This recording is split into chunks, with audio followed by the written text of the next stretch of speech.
Hey, what's up? Welcome to November 2nd. We're good. We're fantastic. We're wet and sweaty and stuff. Let me see what you down.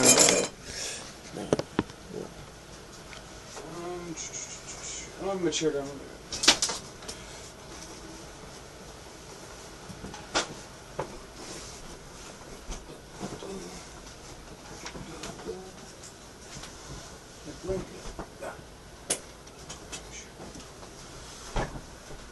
Alright. Much better. So what's going on? It's November. No, it's December. Why do I keep saying November? It's December 2nd. Yeah. I don't have a topic planned as usual, so I figure what I'll talk about is the game I've been playing the most of, which is Call of Duty Ghost, and how I'm feeling about the multiplayer as compared to the other Call of Duties. And I want to say straight up right now that I do like it more than Black Ops 2's multiplayer, and I like it more than World at War. It's hard to say compared to the Modern Warfares because those were they were so much better than Black Ops 2 and World at War and Call of Duty 2 and Call of Duty 1 and all those. Like, to me, CoD 4 is the best, right off the top, right up there, it's the best. It had the most balancing, it had the most just polish, I guess you could say. And then it's hard to say what would come in second, because Modern Warfare 2 is really good and Black Ops 1 was really good too. So I'd say it's probably a draw between those two. And then Modern Warfare 3 was pretty good, but so is Ghost, you know. I mean, I guess it ultimately comes down to which game had the better story modes, which makes it the better games, but then still, this is about multiplayer only.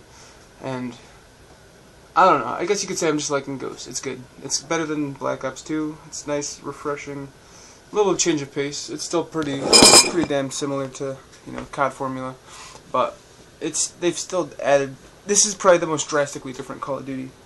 They've changed a bunch of things. For example, what is a good example of the changes? Let's go with the challenge system. In the past Call of Duties, you would go into your barracks and it would say challenges. You'd go into challenges. Every gun would have a challenge. Every item would have a challenge. Every perk would have a challenge, and so on. This game, they have this weird operation system, which are challenges. And it's like you basically get unlocks for doing these operations, but then you can like re-roll your operations. So like it'll only show you 10 operations, or you can spend your tokens to reset it so you can see other ones. But it seems like you can still unlock, or you can still complete operations that are not on that operations menu, and that seems a little confusing to me. Hold on.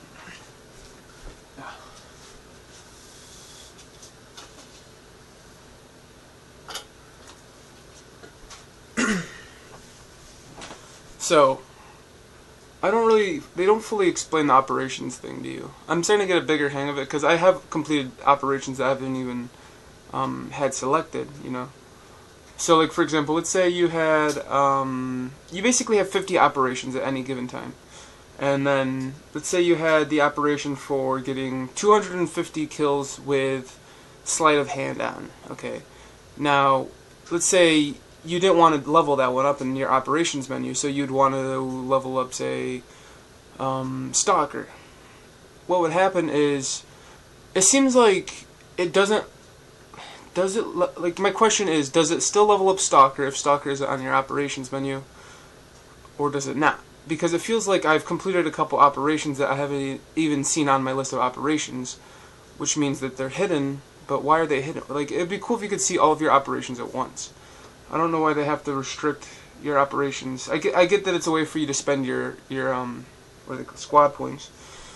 Squad points being the currency in this game. The game does some pretty interesting things. For example, you don't have to unlock everything at a certain level. So, like, let's say you wanted to start off with the highest, the last assault rifle that you normally unlock in a Call of Duty game. Well, if you had 10 squad points, you could just bypass that and buy it right out. You basically can buy anything. Perks do unlock naturally as you level up, but ultimately it comes down to squad points. And squad points go from, you know, buying your weapon, buying your attachments for the weapon, buying your equipment, if you want equipment. In this game, if you don't, the less you have on your person, the more perks you're allowed to carry into combat. So basically what happens is my guy runs around with no equipment, no grenades, no nothing like that, no sidearm, no anything like that. I basically do that so I can just get a fuck ton of perks. And the more perks you have, the better off your character will be. Which brings in a whole new dynamic of, what if you had a really good gun compared to a really good person with a lot of bonuses? You know, like what if this guy has the ability to reload really fast, run infinitely, run really fast. He has the ability to see radar pings when he kills people, compared to this guy who's got like 3 different attachments on his one gun, and you know, he's got basic equipment and stuff.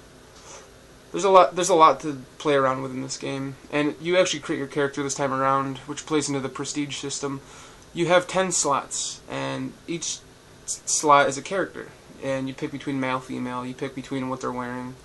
You unlock stuff through operations, so like let's say you wanted to have the squad tactical helmet B. You would have to go and complete the operation that says that it needs to be completed to unlock, which is a pretty cool system. It gives you a reason to do challenges that you normally wouldn't. Yeah, the maps are pretty good. Some of these maps, people are saying that they're geared a lot more for bigger groups of people. I agree with that. Some of these maps are pretty big for free-for-all, which I've mainly been playing. Clan match is fantastic. It could be a little better. It could be a little better, no doubt. But it's good to see a company is taking interest in things that gamers want again, you know.